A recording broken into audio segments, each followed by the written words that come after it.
All right. Good morning, everybody. Thank you so much for joining us today. I'm John Marker, the CEO at Youth Leadership Institute, and really pleased to be joined in conversation this morning with David Bryfman and Sarah Indyk to talk about what we all can do to make sure that we're helping create a space for young people at the table. And we're here for lots of reasons. We know that young people historically have led pretty much every important social movement in our country's history.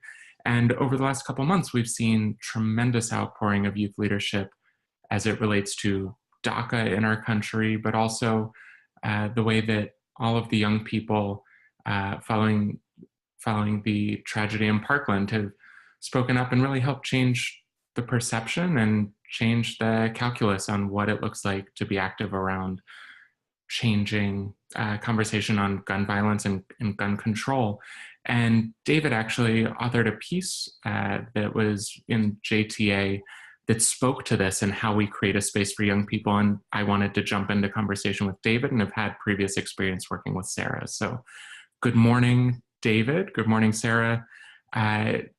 David, perhaps by way of introduction, it would be great to just hear a little bit about your team, what led you to write the piece, and Sarah, some of the work that brings you here this morning as well. So good morning, everybody, and thanks, John. Thanks, Sarah. So I work at the Jewish Education Project, which is the Board of Jewish Education renamed, reimagined for the 21st century. And we basically deal with Jewish education writ large across North America. And my particular focus is on Jewish teenagers and how to empower them, particularly post the coming of age ceremony of the bar and bat mitzvah. What led us into this space was really the understanding that Jewish education today, if it's going to remain relevant, really needs to take on a new purpose rather than being a tradition that is there just to pass on knowledge and traditions from generation to generation. We really need to give young Jewish people purpose and meaning in their lives, and to really offer them a sense that Judaism and the history and the tradition that we have can enable them to flourish. And I'd say the same for all faith-based or values-based organizations, that this is one of the primary areas where they can have influence today. And that's our work in teens, is how can we empower teens? How can we give them the tools to be able to succeed? And this seemed like a natural extension of all of that work. And we'll talk a bit about how we are actually seeing this current revolution of teen engagement following up not only in Judaism and Jewish tradition, but I think is universally applied for America writ large. Excellent. Thank you, David. Thank you for your work. Sarah, how about yourself? Hi, good morning. Happy to be on the call with both of you.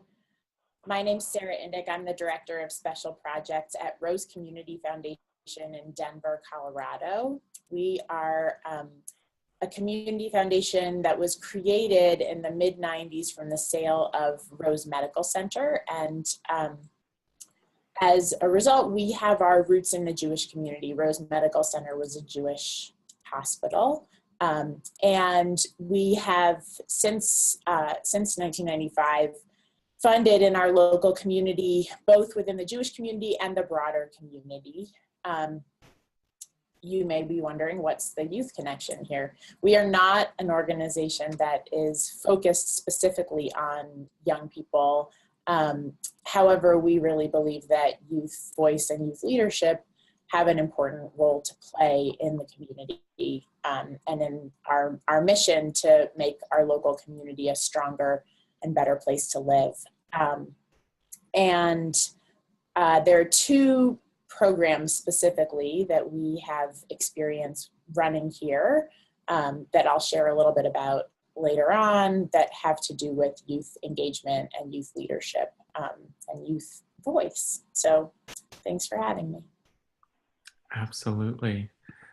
Absolutely. And again, to reintroduce myself, again, John Marker from Youth Leadership Institute. And for 27 years, Youth Leadership Institute has worked across California to develop proof points of where adults can work hand in hand with young people, where we can create a seat at the table to really develop the leadership capacity of young people, to help them research issues in their community, and then to lead community campaigns to create change. To date, there are 120 new laws and policies that create opportunities for young people to lead in California due to the young people that we work with and their leadership in crafting those. And then we take that expertise and train it around the rest of the country.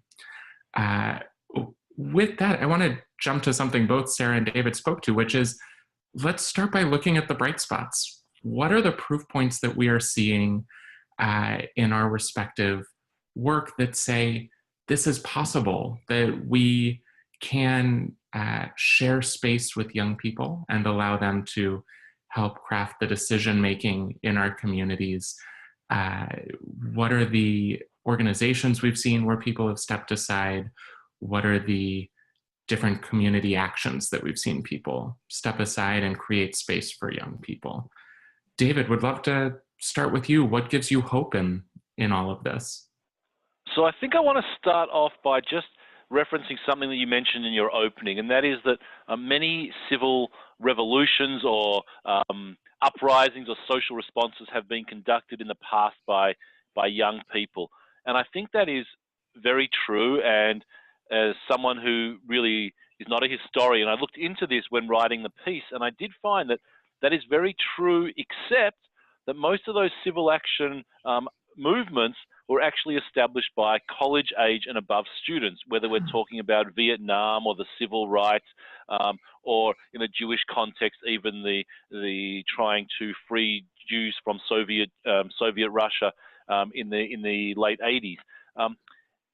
This seems to be one of the first times in history when it's actually been people under the age of 18, theoretically in high school, where they're actually at the forefront of this movement taking place post-Parkland. Now, there is a reference that I did find to a paperboy uprising in the Depression times, when the paperboys of New York led some sort of civil movement as well. But in general, and I think what's important here is that what we're seeing right now is teenagers who have now the capacity to bring about change, which is a really new phenomenon.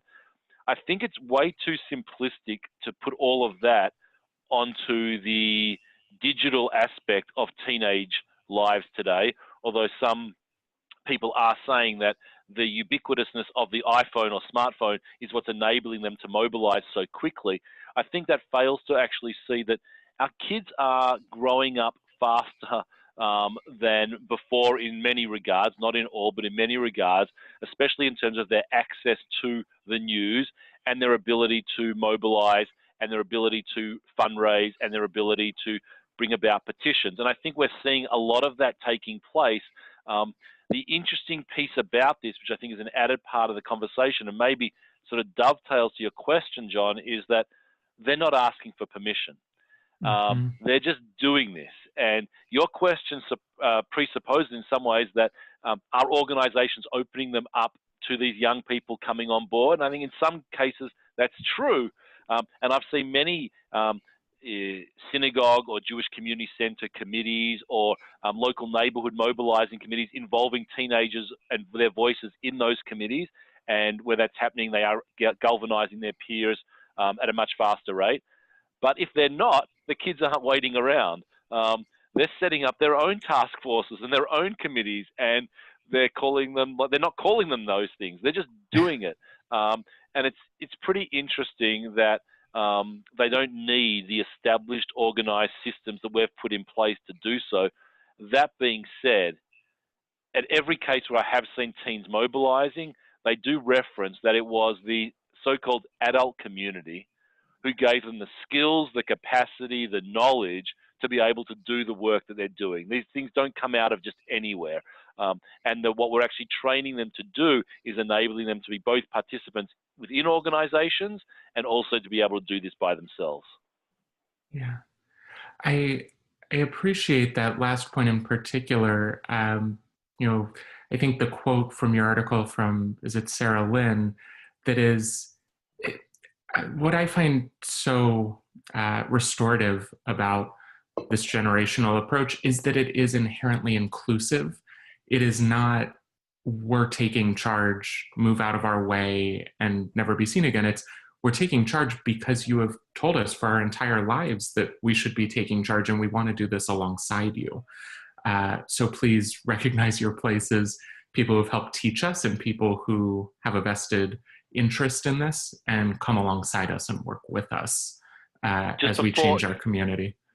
Yeah, just to add in there, I mean, just two things which just contribute to that is, one is that this generation of teenagers are not in oppositional force to their parents or their grandparents. Like, they actually, by and large, agree with the values that their parents have put out before them. So they're not rebelling in the traditional sense of what we might assume adulthood and teenagers would be doing.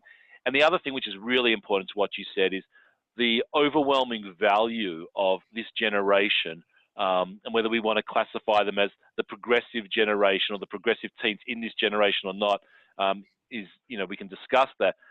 The overwhelming value is that of diversity and inclusiveness in general. And that is the number one value which really dictates most of their engagement in civic society today.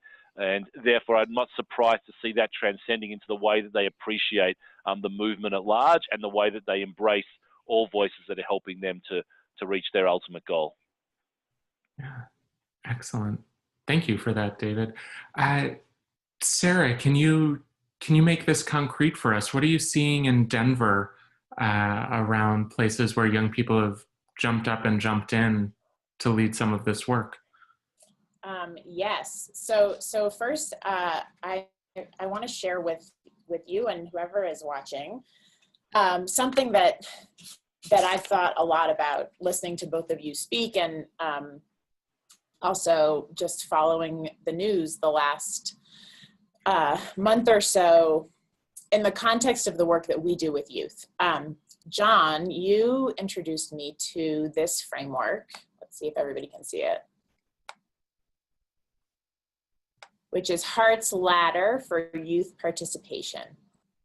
And it has really shaped my thinking about how young people and adults can work together, or side by side in some cases, to do good in the community and in the world. And what I really appreciate about this framework is that there are a lot of different models for youth leadership and the role that adults can play in that.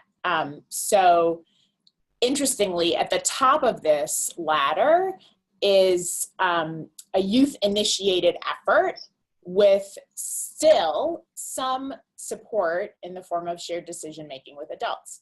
Right below that, you have youth-initiated and directed work. So that's more like what we're seeing come out of Parkland. And then below that, adult-initiated with shared decisions with young people.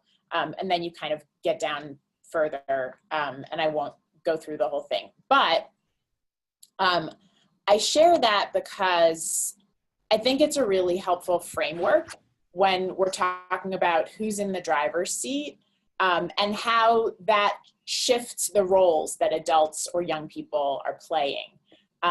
From our work here in Denver, I can give you a couple of examples. So for the past 17 years, we have run a Jewish teen foundation. It's called Rose Youth Foundation, and it brings together a group of 23 high school students every year, and their job is to be a grant-making team of Rose Community Foundation.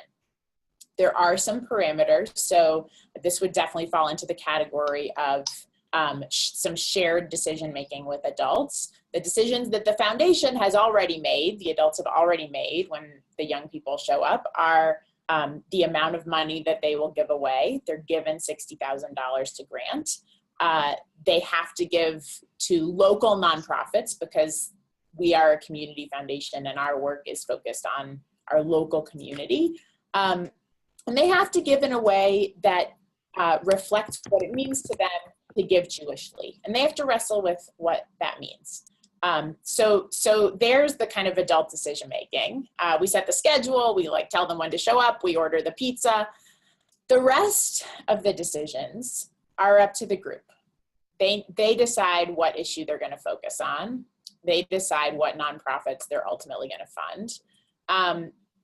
And what I see, year in, year out, I've had the privilege of working with these kids for 10 years, is that they bring a kind of clarity of perspective to community good that is refreshing and really effective. And I think we're seeing the same thing among, youth activists on a national stage right now, where they're not hindered by what having been kind of beaten down as adults often are, and thinking, all the reasons why something may not actually lead to change. They still see the world as somewhat black and white, and they're fighting the good fight. And it's really an incredible pleasure to work with them, because they remind me of what that kind of youthful clarity of purpose looks like. And I think maybe on good days I get to bring some of that into my work too. The other example that I can share with you is a really different one. A couple of years ago, we wanted to kind of open the doors of the foundation wider to identify new and innovative ways that people in our community wanted to strengthen Denver. And specifically, we were interested in supporting youth leadership. So we posed a question to our community. How can we empower young people to make Denver a better place for everyone? And anyone in the community could submit an idea, as long as they were actually a youth themselves, or they were an adult working in partnership with young people.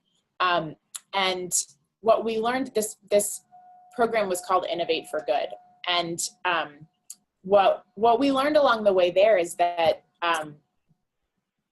young people have spectacular ideas for the change that they see needed in our communities.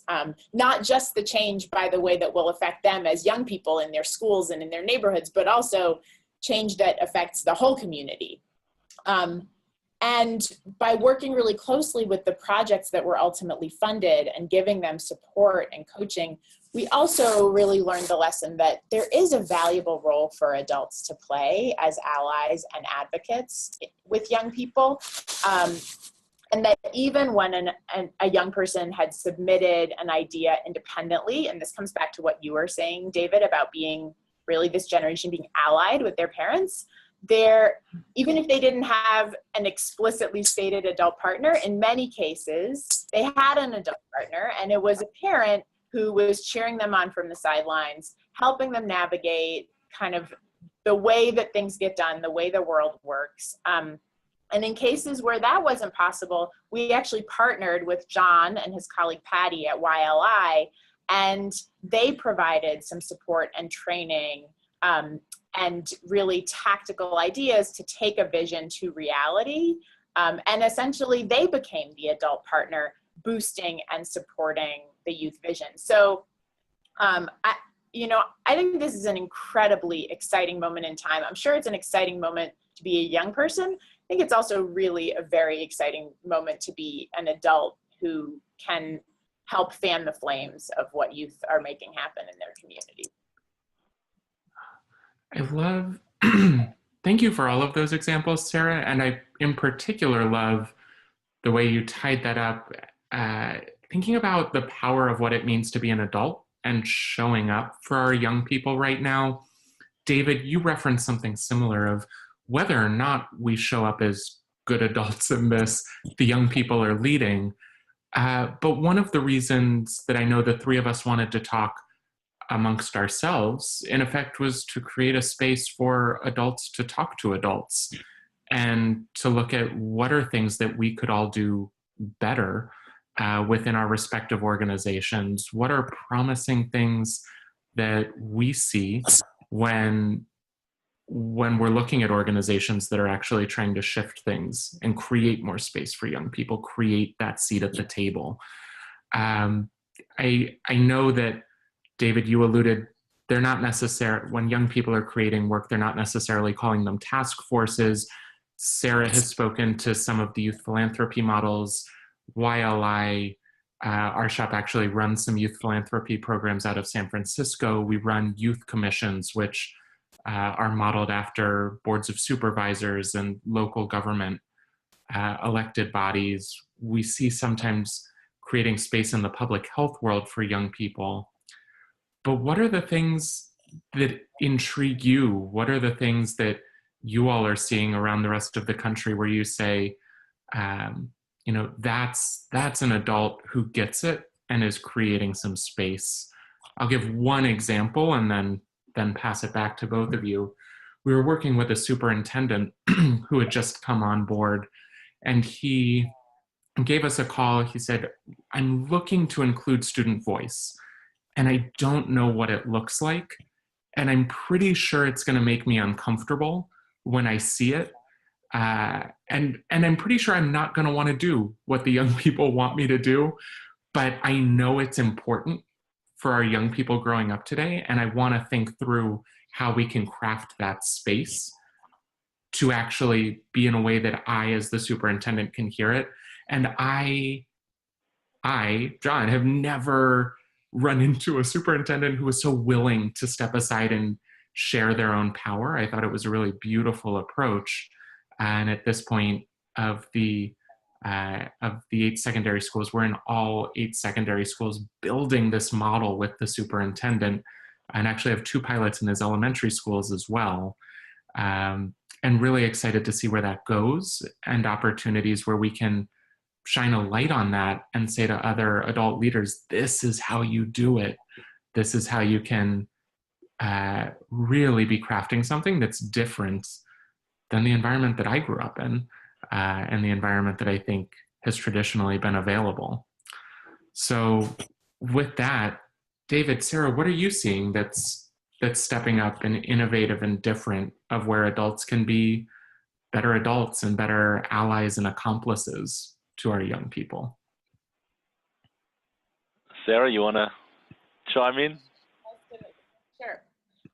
So something that often echoes in my head when I think about adults who really walk this talk is one of our trustees here at the foundation, who often says that a leader's most important job is to replace themselves.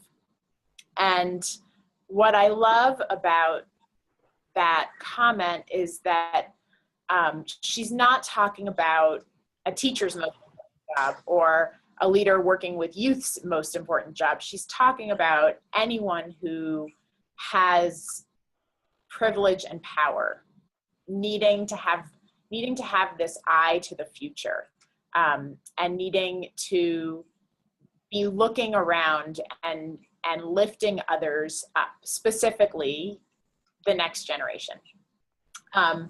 And I think we can take that even one step further and say, you know, my job as a leader is not only to replace myself, but potentially to replace myself with someone who actually doesn't look and think exactly like me, and to be looking around and finding ways to lift others up who represent a diversity of perspectives. It's fascinating. So, you know, when I was watching the kids from Parkland mobilize, I was asking myself many questions about, like, you know, how do they get to where they are? And then I was asking myself questions like, well, who organized the porta potties and the jumbotrons? Like, surely these kids could not have organized it themselves. And for me, that was just a really important metaphor, that there must have been adults behind the scenes helping these kids pull off what they pulled off, and not claiming any platform or any podium to which to voice their own opinion. And I think you've both referenced the word power here, and I think we need to acknowledge that giving voice is actually power. And if you're giving over power, it almost means by definition you are seemingly diminishing your own authority. And I think now we are at an inflection point. We actually have to realize that the giving over of power, or the giving of somebody else a voice, is actually not a sign of giving up power, but but it's a sign of ultimate strength where you feel so comfortable that you've equipped these kids with that capacity that they're able to carry forward the message that you want to carry forward. In Jewish tradition, there's a notion called Tzimtzum, which literally means withdrawing in the Hebrew, and I think it actually has very mystical, initial appearance is mystical, and it talks about being able to actually withdraw into yourself in order to allow others to expand. And I think this notion of being able to step back from a point of strength in order to give people, other people, a voice, I think is really, really important. And this is the crucial time we're watching. Now, I just wanted to say that this is not simple.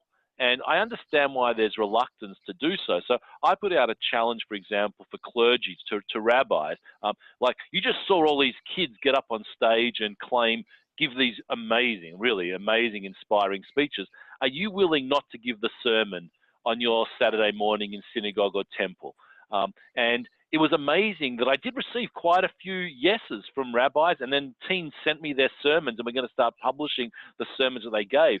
But I was also met by a lot of silence, that the clergy actually felt that this was also their point in time to shine as well, and they weren't willing to give over their 10 minutes in the synagogue that morning because they needed that space, because they thought they had a message.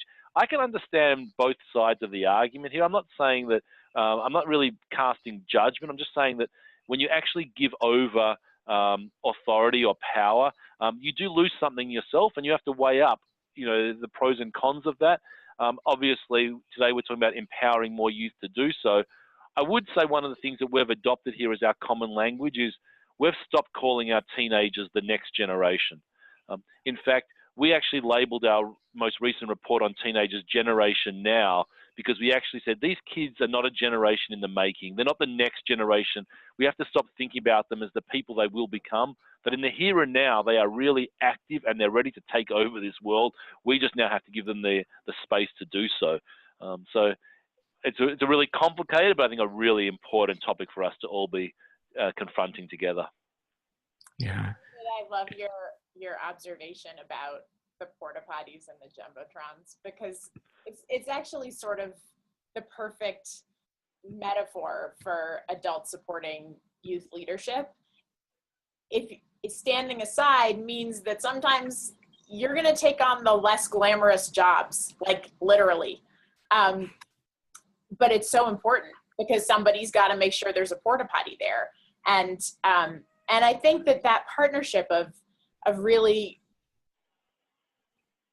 having the youth be the visionaries and the boundary pushers and the decision makers and the people who can say enough with some freshness and some energy, it's much more compelling than hearing it from an adult. And yet adults can bring the lived wisdom of the people at the march are going to need to go to the bathroom, or networks to help spread the word, or context that kids may not have experienced yet. And the powerful combination comes from the two working together. Yeah, I think there are two extra points just to add there, just to round it out just a little bit more. One is these kids did receive some massive donations from some really key prominent celebrities, and that was critical to their success as well. And I think here the role that you spoke about before, about you giving over funds to kids to determine how to spend that, I think is a really important theme through here. So there is a financial resource. Kids don't have access to the same resources that some adults do, and I think that's an important piece here. And I think something else you referenced earlier is also important, Sarah.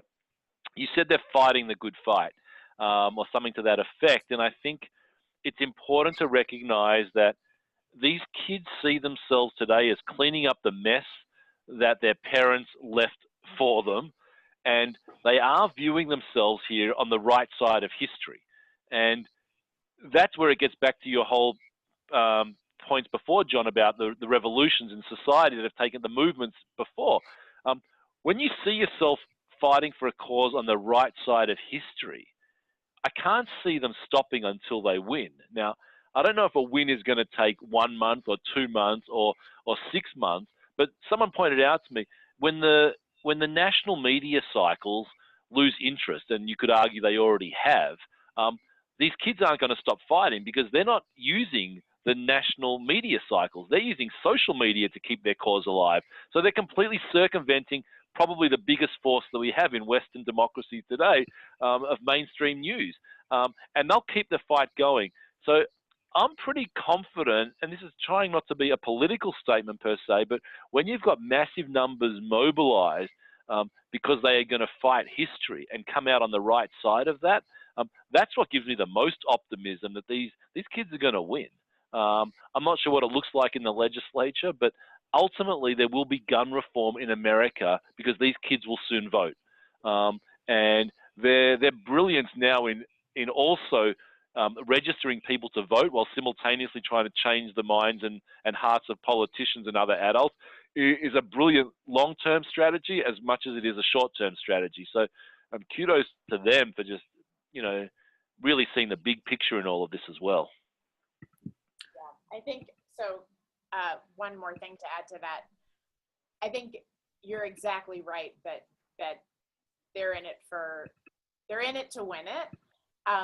And I feel like looking down the pike, another important role that we as adults can play is to help them not lose heart or be discouraged, because chances are that winning it is going to take a long time, and that this victory will come in small steps.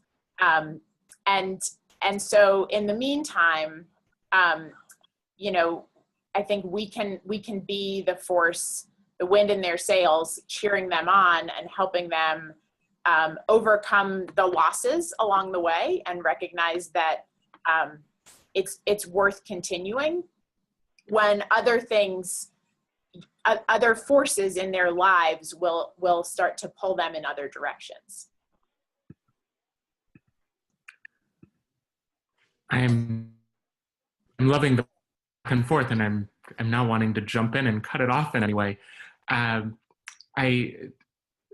all of those points, one of the other things that I have appreciated, other language that has recently become part of my everyday speech, in some of the pushback of these movements, in particular the Black Lives Matter movement, is talking about how there's no single leader.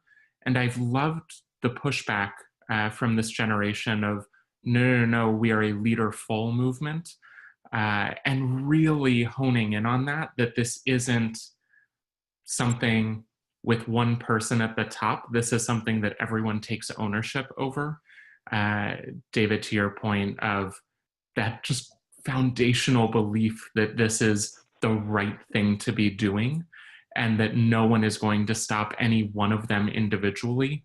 I think that's also really empowering to anyone who may be joining us in this conversation of you don't need to find a young person for whom the national media or the right moment and the right time has already shown upon them.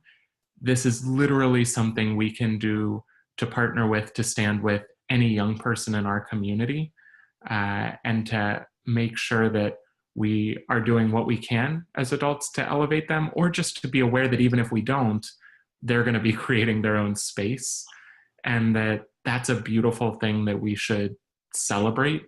And it speaks to the strength of our community when we really are able to create that space.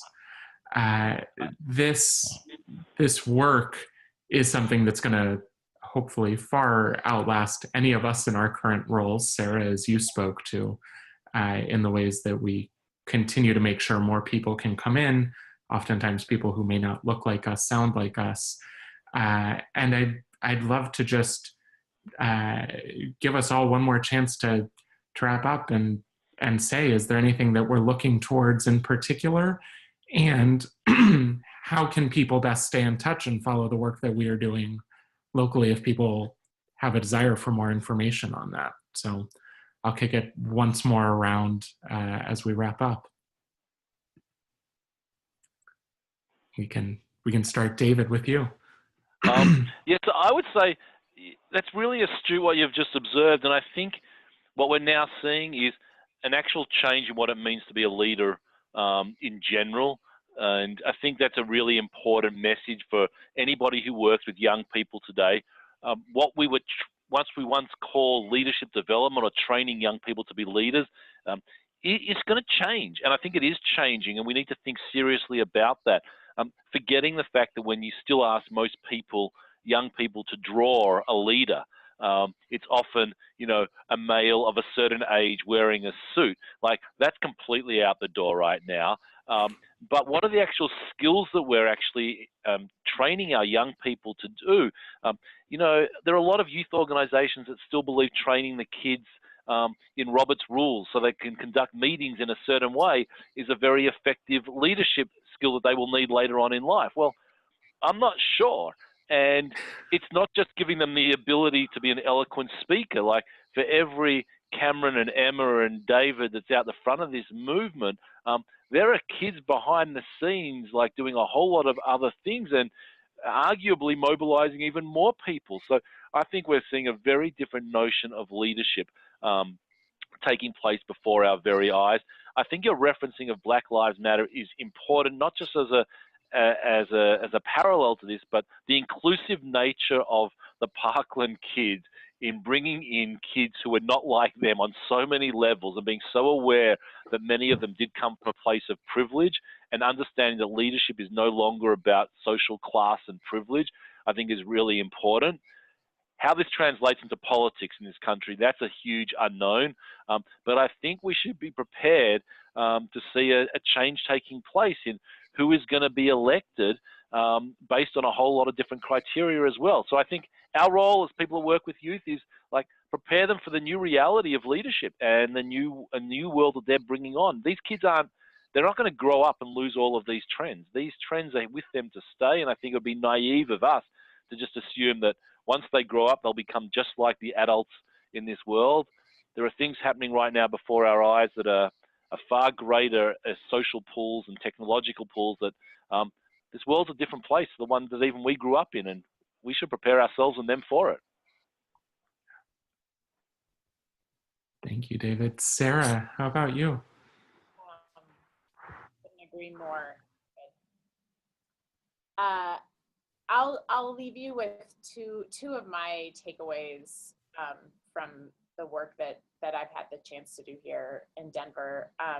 The first is a little story. So I recently took a group of teens, Rose Youth Foundation teens, on a meeting with a nonprofit that they were considering funding.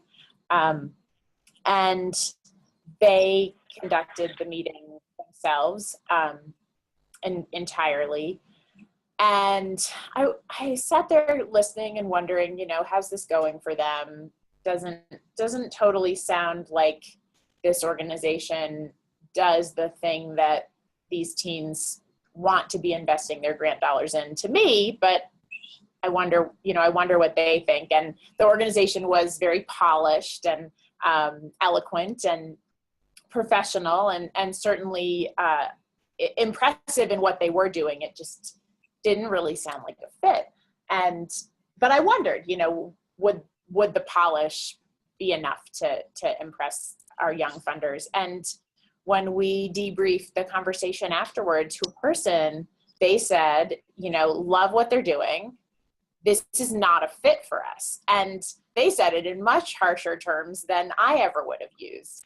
And it just left me really reminded of the fact that, yes, we as adults have the incredible opportunity to support young people in their leadership efforts, but it's not selfless work, because and that's what I would say to kind of any adult out there who doesn't yet have a place for youth in their life or work for whatever reason. There's a selfish reason to do this, which is that they are phenomenal teachers, and being exposed to their perspective and clarity and optimism, and total lack of patience for any kind of BS, it will make all of us better at what we do as well. So if anyone, John, you said we should talk about how people can stay in touch. So you can find me at Sarah Indyk on Facebook primarily. I'm like sort of on Twitter, but not really. And you can find Rose Community Foundation at rcfdenver.org. Perfect. Thanks, Sarah. David, any handles, hashtags, emails to pass along? We're at the JewishEducationProject.org, and we have a page dedicated to Parkland resources that we're constantly updating. You can find me on Facebook and Twitter at Bryfy, B-R-Y-F-Y. I'm also on like Snapchat and Instagram, and I've got no idea what I'm doing on them and like how to use it. But my 8-year-old is teaching me all about them, so it's pretty cool. But again, these kids can teach us all about these things, and I'm sure they are. Perfect. Thank you both. In terms of staying in touch with Youth Leadership Institute, we're at Youth Leadership Institute on Facebook, YL Institute on Instagram. I can be reached at jmarker@yli.org.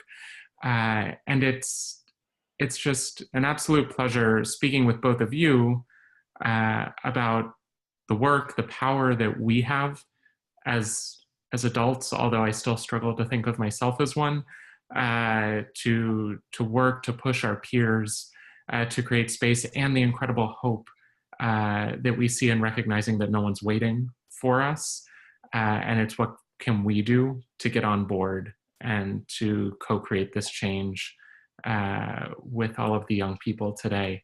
So I'm appreciative of all of the work that you both do, for the partnerships we can continue to have.